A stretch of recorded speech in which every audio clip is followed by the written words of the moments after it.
আগামী 8ই মার্চ চলতি বছরের প্রথম জাতীয় লোক আদালত। আর সেই লোক আদালতেই সাধারণ মানুষ যাতে বেশি বেশি করে অংশগ্রহণ, মামলায় নিষ্পত্তির সুযোগ পায়, সেই জন্য পশ্চিমবঙ্গ রাজ্য আইনি পরিষেবা কর্তৃপক্ষ থেকে একটি ট্যাবলো সারা রাজ্যের কোনায় কোনায় সাধারণ মানুষকে সচেতন করেছেন।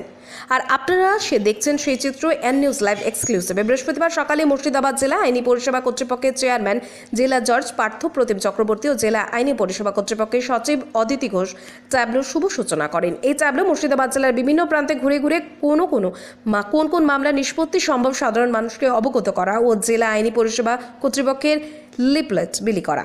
বহরমপুর থেকে নির্মল বিশ্বাসের প্রতিবেদনে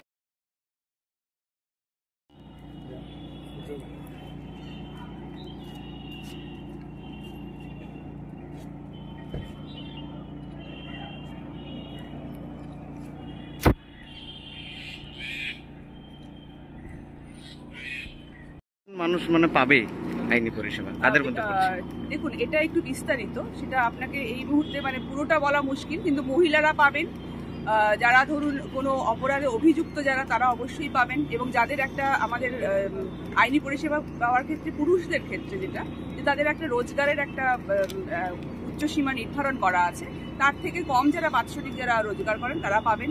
এবং এছাড়া যারা ধরুন ডিফারেন্টলি এবেল যাদেরকে আমরা আজকাল বলছি তারা পাবেন। এবং আরো বিভিন্ন ক্যাটেগরিগুলো আছে, যেটা বললাম একটু বিস্তারিত, সেটা আপনাকে এখানে আমাদের বলা রয়েছে, কি লিফলেটের মধ্যে বলা রয়েছে। তো এই সমস্ত ক্যাটেগরি এবং যারা পাবেন তার সুপ্রিম কোর্ট অব্দি, সর্বোচ্চ আদালত অব্দি দেশে আইনি পরিষেবা আমরা দিই। ম্যাডাম, আজকে কি বিষয় নিয়ে আজকে আপনারা পথে নেমেছেন? আজকে আমাদের আগামী 8ই মার্চ আমাদের লোক আদালত, প্রথম এবছরের 2025-এর প্রথম জাতীয় লোক আদালত আমাদের 8ই মার্চ। এই লোক আদালতের মাধ্যমে মামলার নিষ্পত্তির এই সুযোগ যাতে সাধারণ মানুষ আরো বেশি করে ব্যবহার করেন, সেই ব্যাপারে প্রচারের জন্য আজকে আমাদের রাজ্য যে আমাদের আইনি পরিষেবা কর্তৃপক্ষ, সেখান থেকে এনারা এসছেন।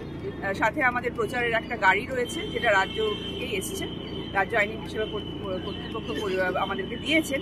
এবং এটা আজকে গোটা মুর্শিদাবাদ জেলা ঘুরে এই আগামী যে জাতীয় লোক আদালত, সেখানে যাতে মানুষের সর্বোচ্চ পার্টিসিপেশন হতে পারে সে ব্যাপারে প্রচার করবে। এবং সেখানে আমাদের সাথে আমাদের জেলা আইনি পরিষেবা কর্তৃপক্ষের তরফ থেকে আমাদের পিএলপিরাও থাকবে সমস্ত মানুষকে এই ব্যাপারে সচেতন করার জন্য।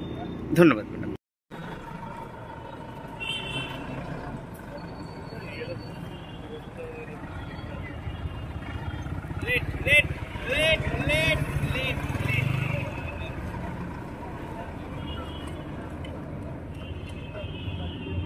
সূচনা করছেন।